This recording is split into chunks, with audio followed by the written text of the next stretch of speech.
I've been talking about manufactured homes for the past 3 years. 3 years ago, they were super affordable, and it was a great way for people to not have to rent. 3 years have gone by, and now the cost of manufactured homes have done nothing but skyrocket. So today we're going to be talking about manufactured homes and what the future really looks like for them. Is it still going to be an affordable housing option for most people across the United States? So let's jump right into it. One of the biggest problems when it comes to manufactured homes is where you can actually place them. There's so many areas throughout the United States. They may be zoned residential, but they're not zoned for manufactured homes themselves. Some people call them mobile homes. Time after time, local committees will vote against them, saying that it brings in a different kind of element of people because they're freaking clueless. These are the same kind of people that would be renting apartments, so I don't know what makes them think that the people that live in apartments are any different than people that live in manufactured homes. It's just a really old, stupid way of thinking. Now, a lot of people can't afford the land that's underneath a manufactured home, so they choose to live in a manufactured home park. Throughout the United States, there's about 43,000 manufactured home parks, but every single year, that number decreases drastically. Manufactured home investors come in, they end up raising the rates for these specific lots that people have their manufactured home on with the intent of them basically pricing them out of the market. So they have no choice but to leave the manufactured home park itself. Once everybody's out of that park, they take out all the manufactured homes, they destroy them or sell them, and then they redevelop all that land for single family dwellings. It's happening over and over and over again. But the Biden administration has come up with some new policies that hopefully Congress will sign off on that's trying to make a lot of these local areas rezone it so they can allow for more manufactured homes. The Biden administration is calling on state and local governments to reduce the zoning and financing barriers these kinds of homes have. Housing that allows families to achieve home ownership and build wealth. In addition, federal agencies are taking the following steps to increase financing options and boost availability, supply, affordabilities for these types of properties. Now, these policies relate to people that would be actually purchasing the land that goes underneath your manufactured home, which is actually a good thing because it does help people build their own individual wealth. Not only that, they'll be paying property taxes, unlike they would if they were living in a manufactured home park. And it does give a family a feeling of stability to have their own place that they know that no park manager is going to sell the land out from underneath them. A little side note to that though, I do want to point out, if you do live in a manufactured home park currently, and it looks like the owner is willing to give it up or go sell it to some investors, and you're not sure who the investment company is, because there is some big ones out there that are scooping them up and tearing them down, you can actually, as a community,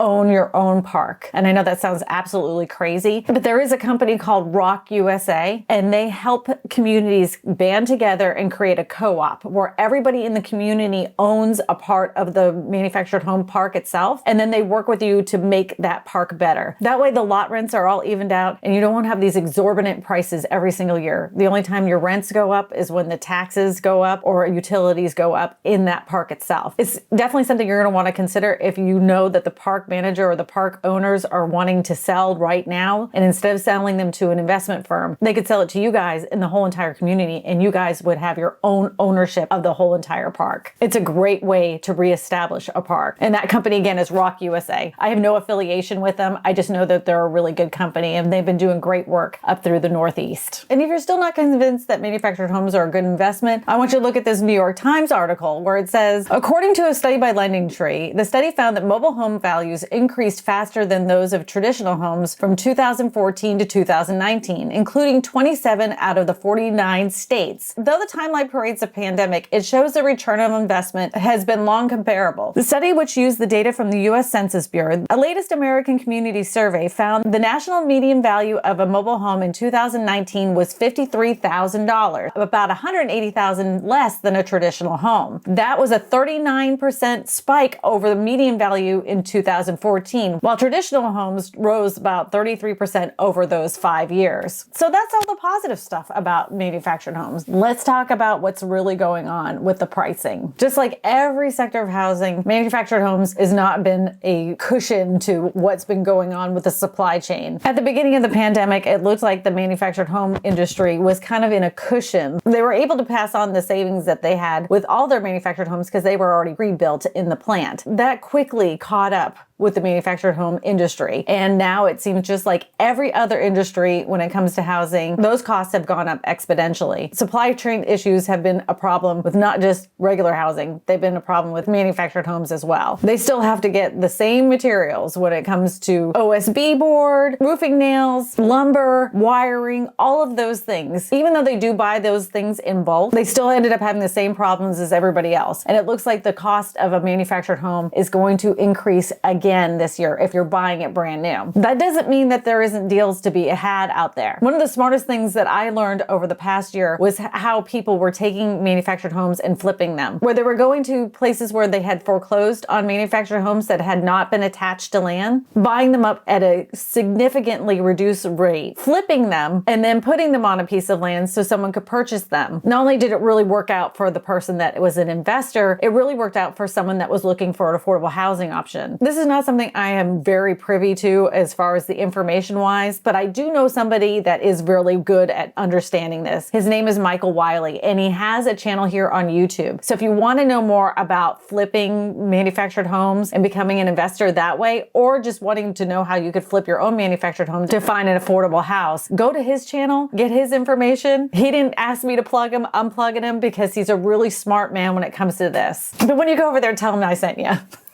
Now, I know I mentioned earlier a little bit about investing in manufactured homes and if it was a good idea or not. There's some people, some really well-known people, that think it's a really terrible idea. You guys might know this guy. Euphemistic names. It's a mobile home. Okay, great. That means it's a house that can leave on a trailer. It's mobile. Okay, that tells you something. It is a trailer or it will leave on a flatbed. And so if you're in that business, I'm not mad at you, but the data in the marketplace says the marketplace does not respect your product. I know, I kind of bust on David Ramsey a lot, but even on his own website, he says this: should I invest in a mobile home? If you're smart, you're not going to look at a trailer home as an investment. From a financial standpoint, buying a mobile home is like buying a car you sleep in. And we all know what happens to a car over time. They lose value. That was the worst Dave Ramsey impression, but you know darn well he's wrong about that. You can look at the comment section of many of my videos, and in some cases, yes, it was a bad investment, but in some cases, it was a fantastic investment. There were people that had made tens of thousands of dollars on the resale of their manufactured home. A manufactured home is no different than any other home. It has to be in a good school district. It has to have a great location. It has to be close to shopping. Wow, it sounds like it's just like any other home you'd buy. Who knew? So I know that Dave Ramsey may have some really good advice when it comes to a lot of things you should invest in and how to get out of debt. But when it comes to manufactured homes and investing in manufactured homes and not paying rent to a landlord, he's wrong about this one. I'm sorry, Dave, you're wrong. So let me know, what do you think of Dave Ramsey?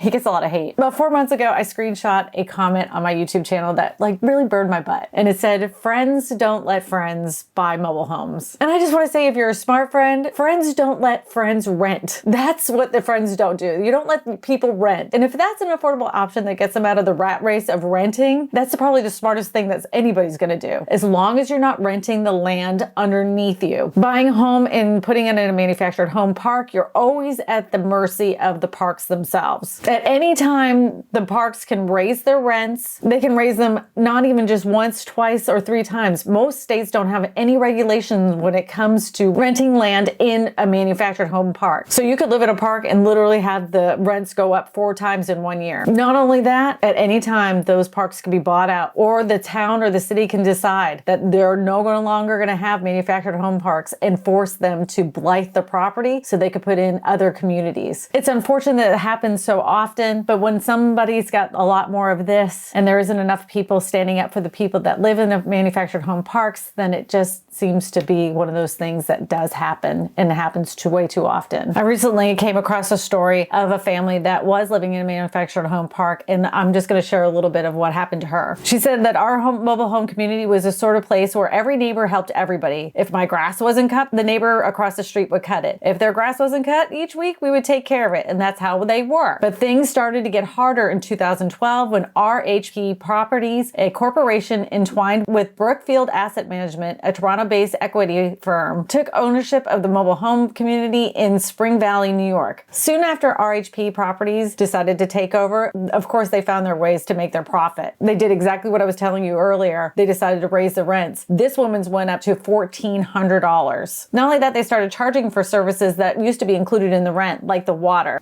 Meanwhile, she said that those services that they used to get started getting skimpier and skimpier and skimpier. And of course, all their maintenance requests started going unanswered. This is what a lot of the big firms start doing because they know that these manufactured homes are a big, giant cash cow for them, an easy grab, and they know that there isn't a lot of regulations when it comes to manufactured home parks. To me, what made this story really interesting is the fact that a private equity firm bought out this manufactured home park, and they're the ones who are not keeping up with the potholes and the trees and everything else. Just like I've been saying with lots of different properties across the United States that private equity firms have been buying up. It isn't just your single family homes that are the least expensive throughout the United States. They're also buying manufactured home parks, which is the least expensive homes throughout the United States. And even though that Dave Ramsey may say that a manufactured home is a terrible investment, why are private equity firms buying them up there, my friend? Yeah, I know, I'm bashing Dave Ramsey. I can't help it. Because you're wrong about this. They're good houses. So that's why I always say, if you're thinking about buying a brand new manufactured home, please consider buying your own piece of land with it. In many states, they make it very easy for you to do this. That way you can have a regular fixed rate mortgage. Sometimes they're like 21 years, 25 years, and up to 30 years. Some of those products include your RD loans, your FHA loans, and even your VA loans. Don't let a lender tell you can't use your VA benefits when it comes to a manufactured home. You most certainly can. Just make sure you meet with a local qualified lender when it comes to manufactured homes, because they're going to know exactly what you need for your specific area. Now, if you're buying a pre-existing manufactured home and it happens to be in a manufactured home park, that process is going to be completely different than what I'm describing here. And the type of loan that you would get would be completely different as well. That is considered a chattel loan. And the interest rates for those tend to be a lot higher than they would for a typical mortgage. So we've seen some good and bad stuff when it comes to manufactured homes and what's coming down the pipeline. Yes, it looks like for the next year that manufactured homes are going to be going up in price, but that doesn't mean it's going to continue to stay that way. Just like anything, they buy things in bulk and they end up getting them at a reduced rate so they can produce more homes. It's possible after 2022 into 2023, we might see a reduction of the cost of a manufactured home. The other good news is that we're going to be seeing a lot of rezoning. This is a plus for your communities because you get some more tax dollars in your area and more affordable housing options for people that are looking for an affordable home. So what do you think? Do you think you'll be buying a manufactured home here in 2022 or maybe even 2023? Let me know in the comments section. To watch more videos about manufactured homes, you're going to want to watch this video right here.